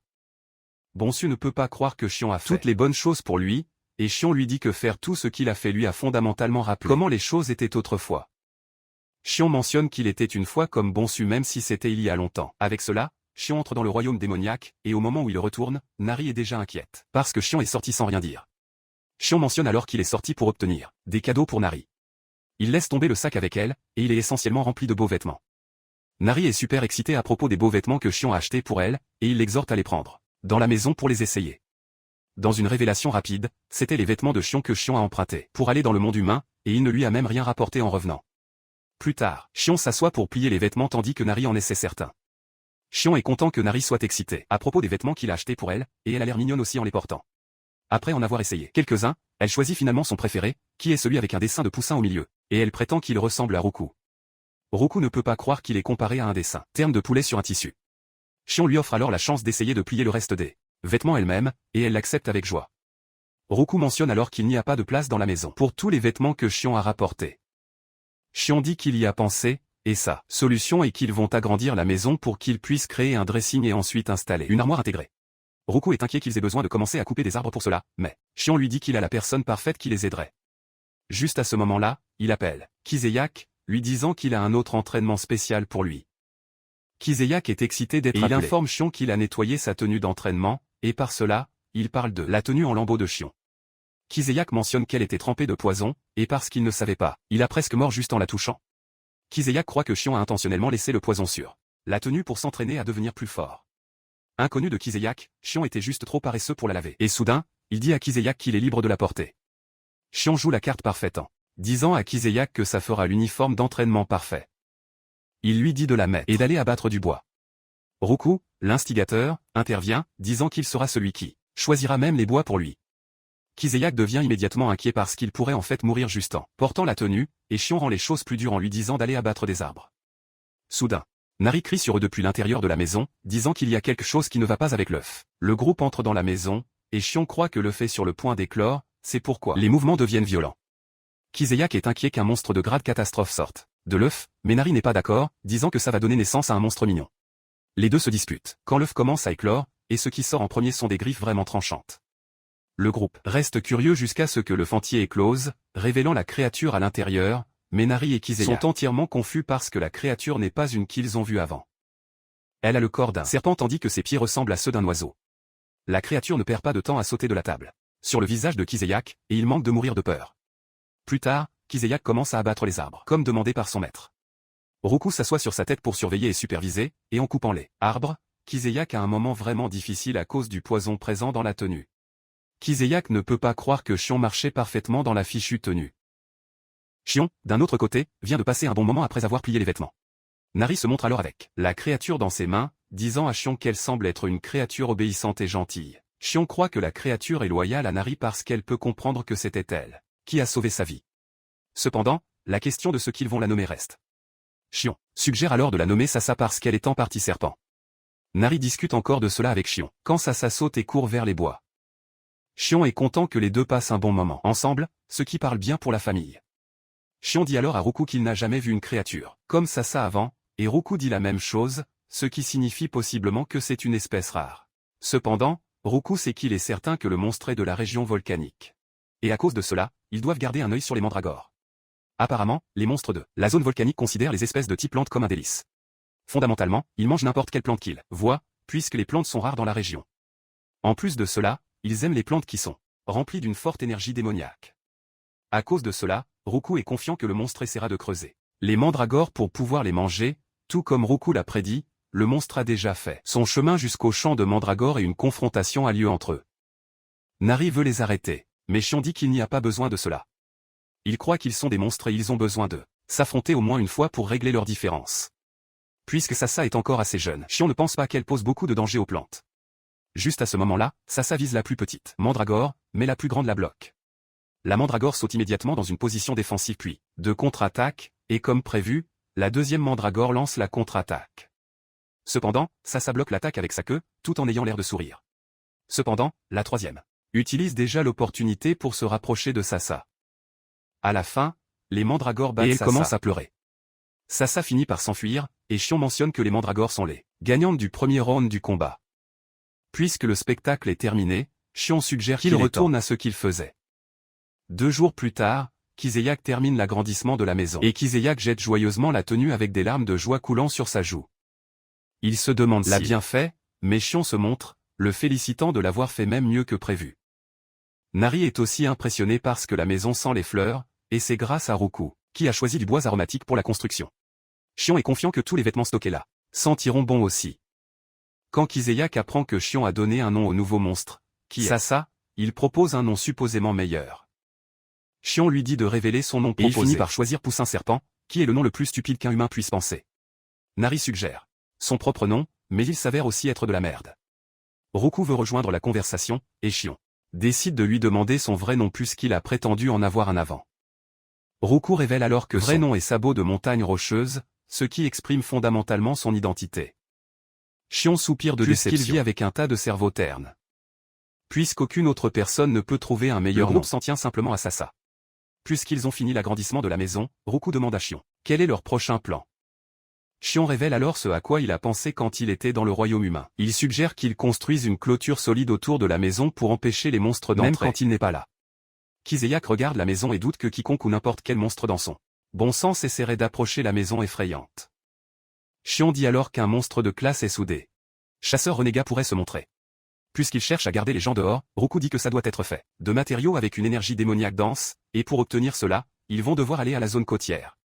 Apparemment, il y a un quartz jaunâtre là-bas qui est encore plus dur que la pierre noire. Shion imagine déjà à quel point la clôture sera belle s'ils attachent aussi des pierres lumineuses. Alors Nari et Roku sont excités qu'ils aillent dans la zone côtière, Kiseyak fait un cauchemar à ce sujet. Kiseyak a peur à mort, mais juste à ce moment-là, il saigne du nez, ce qui signifie qu'il doit retourner au monde humain. Kiseyak ne peut pas être plus heureux parce que c'est arrivé au bon moment. Kiseyak immédiatement Dit à Xion qu'il a besoin de partir pour obtenir des médicaments pour l'énergie démoniaque et Xion est d'accord. Il dit, lui, de s'occuper des mandragores au cas où il reviendrait tard. Kiseyak dit alors à Xion d'être prudent de la région côtière parce que c'est un endroit dangereux pour les chasseurs de rang A et en dessous. Fondamentalement, la région est dirigée par 2 monstres de grade catastrophe. C'est la première fois que Xion entendra cela. Et Kiseyak explique que les rapports disaient qu'ils sont des chasseurs chimères qui se sont échappés du labo il y a longtemps. Apparemment, ils ont des têtes d'oiseaux mais leurs corps maintiennent leur forme humaine. Pendant ce temps, certains chasseurs affrontent pratiquement les 10 monstres de classe catastrophe. Ils atterrissent un coup de suivi direct, causant que les monstres tournent dans la direction opposée. Ils croient qu'ils fuient et suggèrent qu'ils le poursuivent. Cependant, l'un d'eux dit qu'il devrait attendre que les monstres atteignent leur abri avant de les éliminer. Les chasseurs sont surpris que même après 60 ans, les monstres ne soient pas encore morts. Ils croient que les chimères se sont complètement transformés en monstres et les chasseurs ne sont pas prêts à permettre aux monstres de ternir le grand accomplissement qui est venu avec la création des chasseurs chimères. Soudain, ils remarquent que le monstre ne fuit même pas mais vise droit sur eux. Le chef d'équipe ordonne à ses hommes de mettre une barrière contre l'attaque imminente. Cependant, leur barrière n'a pas fait beaucoup contre le monstre car il l'a brisé d'un seul coup. C'est à ce moment-là qu'ils commencent enfin à leur venir à l'esprit qu'ils ont mal jugé la force du monstre. Le monstre vient vers eux à nouveau et est sur le point de les finir quand Nari apparaît sur les lieux, pour frapper le monstre tout en lui disant de s'en prendre à des gens de sa taille. Le monstre comprend que Nari est une chimère et il saute en arrière pour réévaluer la situation. Nari dit alors à Xion que le monstre intimide les chasseurs mais Xion pense que c'est en fait l'inverse. Juste à ce moment-là, les chasseurs obtiennent l'information que la chimère mécanique est autour d'eux. C'est à ce moment-là qu'il vient à l'esprit de Xion que Nari a toujours un dispositif de suivi intégré en elle. De plus, Xion semble connaître le gars, tête d'oiseau. Xion crie alors sur lui rappelant qu'ils étaient colocataires mais il ne semble pas se souvenir de son numéro d'étiquette. Pendant que Xion discute avec la tête d'oiseau, les chasseurs suggèrent qu'il serait préférable qu'ils battent en retraite et retournent dans le monde humain. Cependant, il prévoit de revenir plus fort et au moment où Xion entend cela, il sait qu'ils vont être une nuisance. Sans hésitation, il suggère que lui et la tête d'oiseau s'occupent de la situation. Il s'avère que l'oiseau était vraiment son colocataire, le numéro 33. Le numéro 33 reconnaît aussi l'odeur venant de Xion et il est capable de comprendre qu'il est le numéro 17. Il y a 66 ans dans une forêt près du laboratoire TDA, le numéro 33 était vu portant une petite fille sur son dos alors qu'ils essayaient d'échapper au labo. Apparemment, la petite fille s'appelait Gia à l'époque, et le numéro 33 luttait pour les amener tous les deux en sécurité. Alors qu'il court à travers la forêt, il tombe soudain sur le petit Xion qui dit au numéro 33 il a entendu parler de ses effets secondaires et du fait qu'ils empirent. Xion lui a dit qu'il irait mal pour lui s'il ne revenait pas dans 3 jours parce que le sort de détonation entrerait en jeu et le tuerait. Cependant, Xion dit que sa sœur, Gia, n'est pas programmée pour la termination. Encore. Xion suggère que le numéro 33 reste au labo où il peut obtenir des suppressants pour ses effets secondaires pour qu'il puisse vivre un peu plus longtemps même si c'est un jour. Le numéro 33 dit alors à Xion que il ne saura jamais comment il se sent puisqu'il n'a pas d'effets secondaires comme le reste d'entre eux. Le numéro 33 allonge sa sœur et dit à Xion que tout ce qu'il importe est de vivre librement et pour obtenir cela, il est prêt à combattre Xion pour sortir de son chemin. Juste à ce moment-là, Xion ouvre une porte vers le royaume démoniaque pour lui, choquant le numéro 33 parce qu'il ne s'attendait jamais à ce qu'il ait une pierre de porte. Fondamentalement, ils savent qu'il y a 2 options pour eux s'ils entrent dans le royaume démoniaque. Soit leurs cellules humaines sont empoisonnées par l'énergie démoniaque, soit leurs cellules de monstres absorbent l'énergie démoniaque et sont activées. Xion laisse le numéro 33 savoir que le royaume démoniaque est la meilleure option pour lui puisqu'il veut vivre librement jusqu'à sa mort. Fondamentalement, la détonation du labo sort ne s'activera pas s'il traverse dans le royaume démoniaque. Le numéro 33 a demandé à Xion s'il y avait un moyen de survivre dans le royaume démoniaque et il lui a dit qu'il devrait accumuler assez de mana pour protéger son corps et son esprit humain de l'énergie démoniaque. Xion admet que ça pourrait ne pas être facile pour lui à cause de ses capacités actuelles, mais il est à peu près sûr que l'avenir est incertain. Le numéro 33 dit qu'il pourrait ne pas savoir pourquoi Xion les aide, mais il prend l'aide néanmoins. Avant d'entrer dans le royaume démoniaque, le numéro 33 dit qu'ils ont été colocataires pendant 4 ans mais ne connaissent toujours pas les noms de l'autre. C'est à ce moment que le numéro 33 révèle finalement que son nom est Ubéum. Maintenant dans le présent, Xion met les chasseurs dans un état de contrôle mental pour effacer leur mémoire et une fois qu'ils réalisent que cela fonctionne parfaitement, il les laisse partir. Apparemment, Xion a les cellules d'une herbe d'oubli transplantées dans son corps et cela cause l'hypnose et la perte de mémoire. Ubéum ne peut pas croire le nombre de choses qui ont été injectées dans le corps de Xion juste parce qu'il n'a jamais montré d'effets secondaires. Xion laisse le gars savoir que beaucoup de choses sont en fait arrivées après son départ. Nari tire alors les vêtements de Xion pour lui demander s'il connaît Ubéum de quelque part. Puisqu'il joue au jeu du natif, Xion dit à Nari que Ubéum est de la tribu des moineaux, choquant Ubéum lui-même. Xion rend même les choses plus amusantes en taquinant Nari, lui demandant si la tribu des moineaux et la tribu des noix de coco sont alliés. Nari répond rapidement qu'ils sont en fait alliés. Pendant que les deux disent cela, Ubéum reste totalement confus.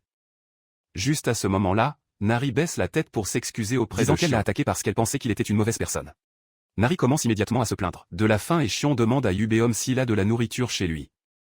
Yubeom est encore confus toute la chose qui se joue dans sa présence parce qu'il ne veut pas croire le fait que Xion élève une fille.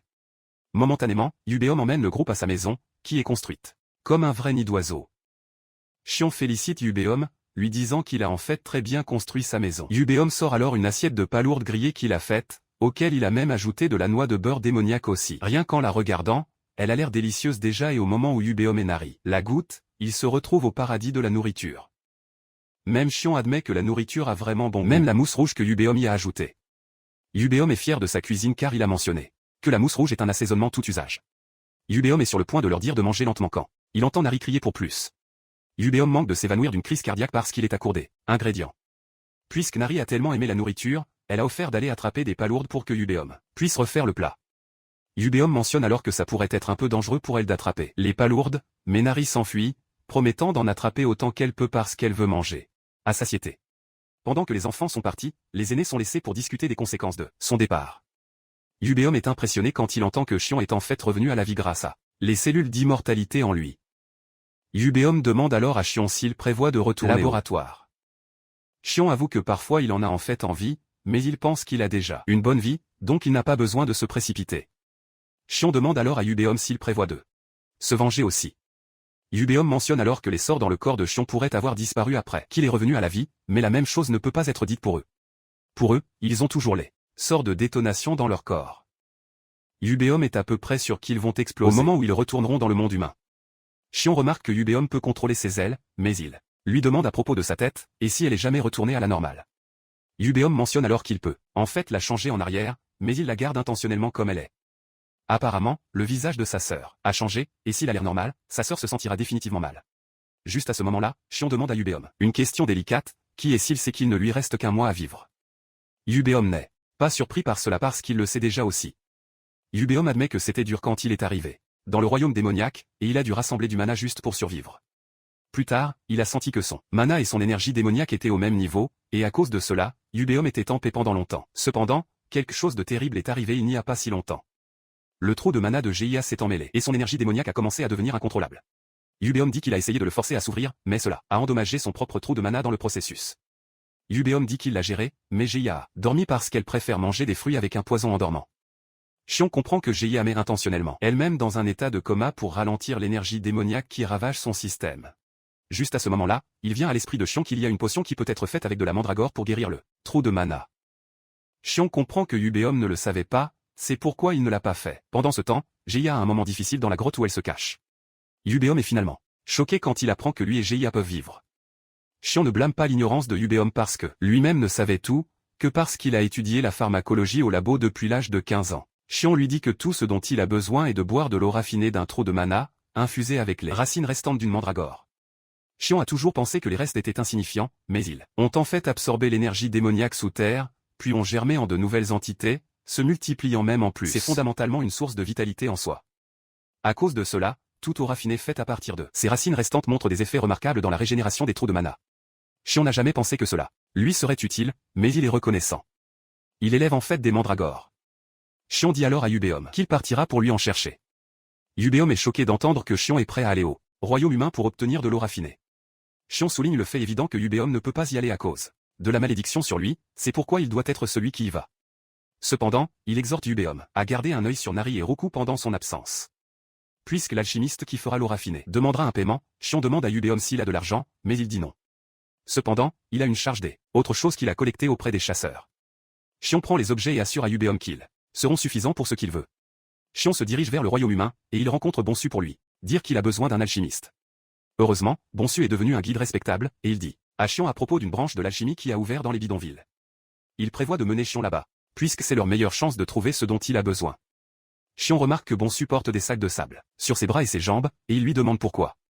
Bonsu mentionne qu'il construit son endurance pour devenir fort, tout comme Xion. Xion est surpris d'entendre cela, et Bonsu lui dit qu'il a déjà compris que Xion est un chasseur incroyable, parce qu'il entre fondamentalement dans le royaume démoniaque avec rien d'autre que son corps nu. Momentanément, ils arrivent à la boutique d'alchimie, et Bonsu dit à Xion qu'un nouveau directeur de branche est arrivé il n'y a pas longtemps, et on dit qu'il est vraiment compétent. En plus de ses compétences, il a une bonne personnalité. Juste à ce moment-là, il repère le dit directeur au loin, recevant un appel du prêteur sur gage. Bonsu mentionne que le directeur travaillait à l'origine à la branche de la ville d'Or pendant 20 ans, mais il a été rétrogradé et transféré dans les bidonvilles, et en plus, ils ont réduit son salaire aussi. Xion croit que le gars a fait quelque chose de mal, c'est pourquoi il a été, évidemment rétrogradé. Bonsu explique alors que d'après ce qu'il a entendu, un de ses supérieurs prenait secrètement de l'argent des paquets destinés aux bidonvilles. Cependant, quand l'alchimiste Kim l'a signalé, il a été jeté dehors pour être un fauteur de troubles, c'est ainsi qu'il a fini dans le bidonville. Juste à ce moment-là, Kim remarque la présence de Bonsu, et son visage triste s'illumine immédiatement. Bonsu dit alors à Kim que Xion a besoin d'un alchimiste. Xion utilise son pouvoir pour accéder au gars, et il peut voir qu'il est clairement compétent. Une fois qu'il a fini de les jumeler, Bonsu part, prétendant qu'il doit aller s'entraîner. À l'intérieur du bureau d'alchimie, l'attendant se plaint des faibles retours quand Xion et le directeur entrent dans la pièce. En entrant, Xion va immédiatement droit au but, demandant à Kim s'il peut faire des trous de mana raffinés en utilisant de la mandragore puisqu'il est un alchimiste de rang A. Xion ajoute que il a besoin d'environ 2 litres de l'eau raffinée. Kim croit que Xion dit des bêtises parce qu'il n'y a pas de mandragore dans les bidonvilles, et en plus de cela, il se demande juste comment Xion connaît son rang. Kim est sur le point de refuser l'offre à cause d'un manque d'ingrédients quand Xion sort de petites racines de mandragore qui contiennent une énergie démoniaque dense, choquant Kim. Kim est totalement soufflé parce que les racines ont l'air absolument fraîches, comme si elles venaient d'être récoltées. Xion mentionne alors qu'il prévoit de payer pour les services de Kim avec des spécialités de la région côtière. Il donne à Kim le sac, lui disant d'évaluer tout ce qu'il y a dans le sac. Kim regarde dans le sac pour voir des perles noires de rang S, le laissant souffler parce que même le siège n'en a jamais vu. En plus de cela, il y a des palourdes géantes et de la mousse rouge. Xion demande alors à Kim si tout sera suffisant pour couvrir les frais de fabrication, et il dit oui. En fait, tout l'ingrédient est peu suffisant pour acheter tout le bâtiment. L'attendant dit à Kim qu'il a besoin d'obtenir l'équipement d'évaluation, puisque les objets de haute valeur ont aussi besoin d'équipements coûteux pour être évalués. Après que l'attendant parte de la pièce, Xion repère une mandragore dans un tube, et il demande à Kim à son sujet, puisqu'il a dit qu'il n'en avait pas. Kim mentionne que la mandragore qu'il regarde est morte depuis environ 10 ans, ce qui fondamentalement signifie que tous ses effets médicinaux sont partis. Kim l'a seulement gardée à cause de son intérêt pour la recherche sur la mandragore. Juste à ce moment-là, Xion mentionne que la mandragore est toujours en vie, choquant le gars. Xion la nourrit alors de mana, et à la surprise de Kim, la mandragore réagit. Xion la mandragore est dans un état de coma parce qu'elle a épuisé son énergie démoniaque.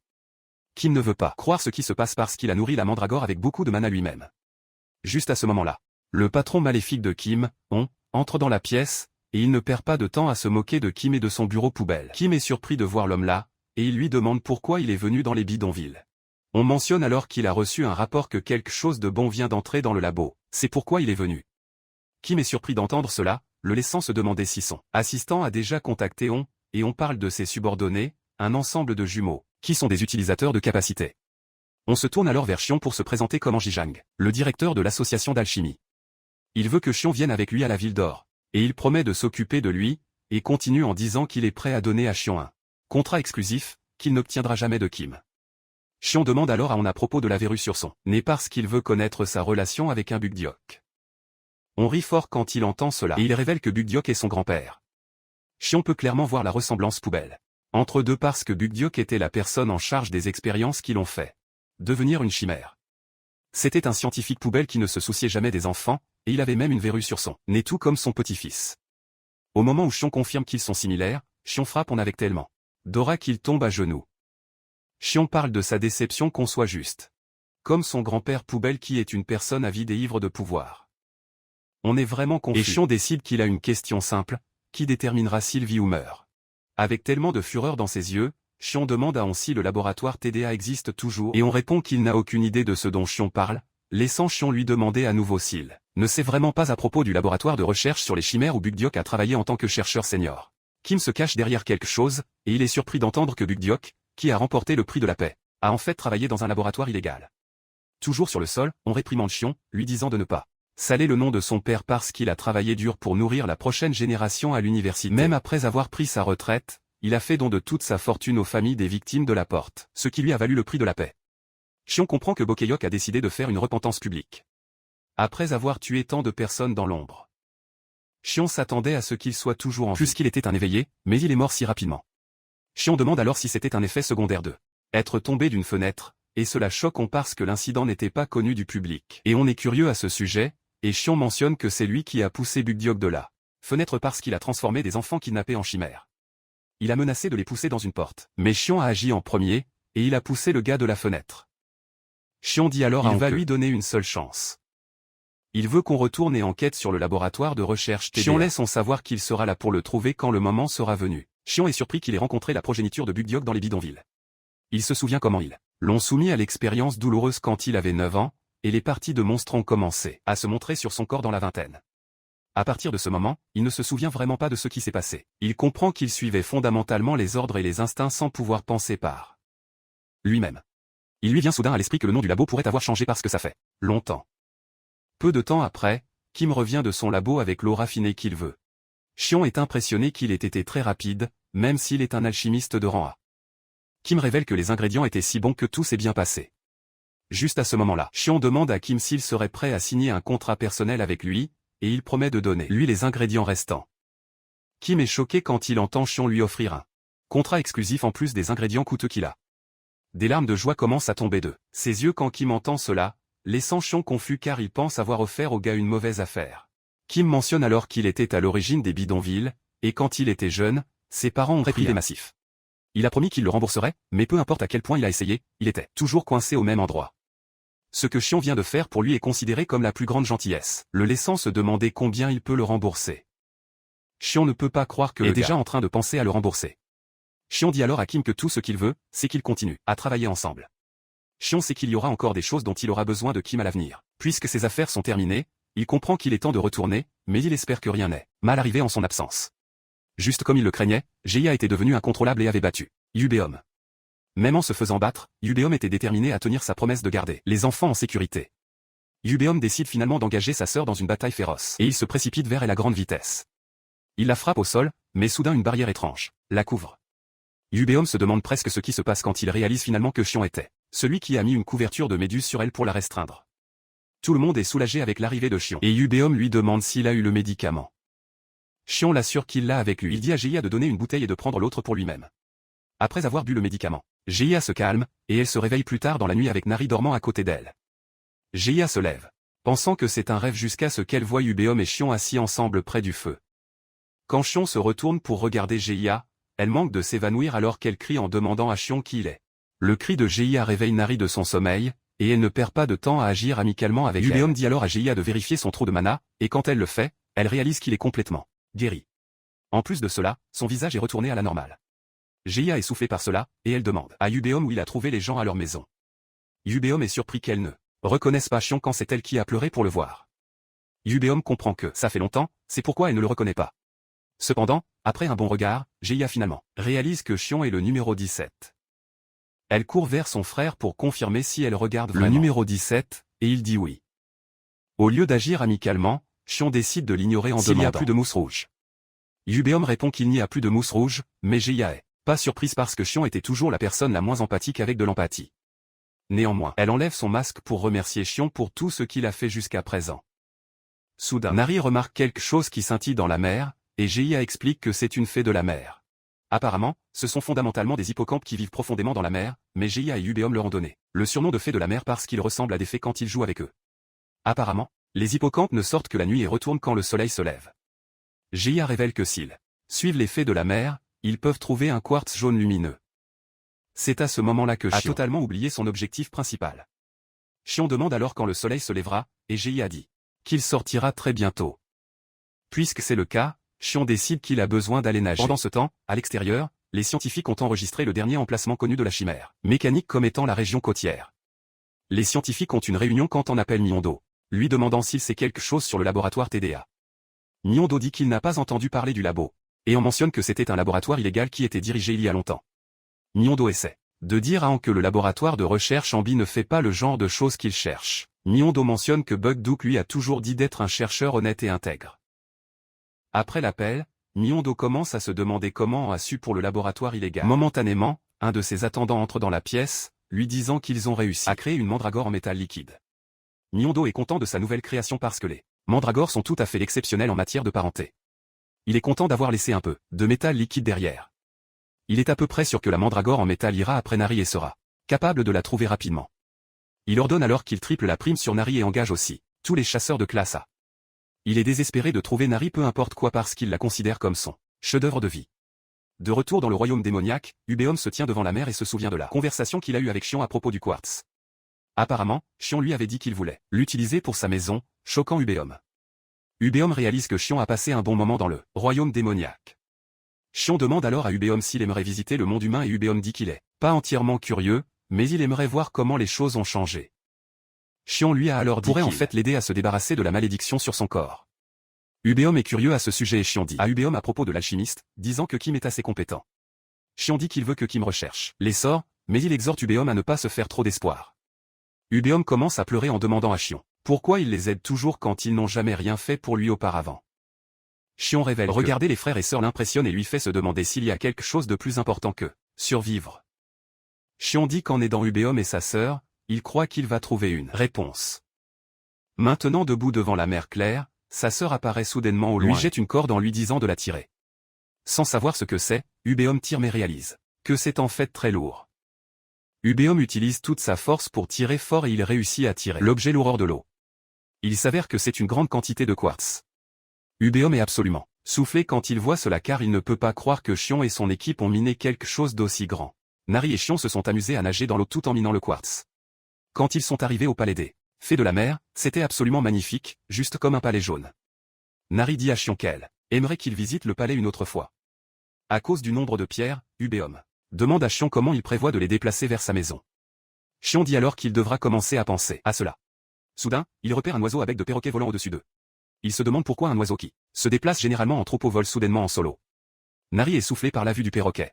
Et elle dit qu'il a l'air très joli, mais Gia lui dit qu'elle va changer d'avis quand elle se rapprochera. Gia a dit que les oiseaux font plus de 4 mètres de long et ils sont extrêmement vicieux. À cause de leur caractère terrible, Gia et Ubéum ne les embêtent même pas. Cependant, Ubéum, c'est déjà l'idée sauvage qui traverse la tête de Xion. Xion confirme cela en disant qu'il était fondamentalement à la recherche d'un camion et l'oiseau s'est montré. De retour à la maison, Kiseyak travaille encore sur la construction de son mana et il peut voir que son trou de mana est en train de devenir plus grand. Il est impressionné par ce qu'il a accompli et il croit que son rêve de devenir un chasseur de rang pourrait en fait se réaliser. Il pense à cela quand la mandragore en métal apparaît derrière lui. Il panique quand il voit la créature étrange, mais ses soucis ne sont pas terminés parce que se tenant derrière la mandragore sont 3 effrayants chasseurs de rang aussi. Les chasseurs ont reconnu Kiseyak grâce à sa tête chauve et ils ne perdent pas de temps à se moquer de lui. Apparemment, ils étaient ceux qui ont intimidé Kiseyak quand il est allé postuler pour l'examen de promotion. Kiseyak panique quand il réalise soudain que 3 mandragores dans le jardin tiennent leur position et elles le font de la manière la plus fashionable. Les chasseurs sont excités à propos des mandragores à cause de leur valeur. Un des chasseurs approche la mandragore pour essayer de la tromper. Kiseyak se prépare déjà à donner sa vie pour protéger les mandragores quand la plus grande mandragore frappe le chasseur si fort qu'il est envoyé voler dans le lointain. Étonnamment, Ubéum et Gia arrivent à la maison en même temps, les laissant se demander des ennuis à la maison de Xion.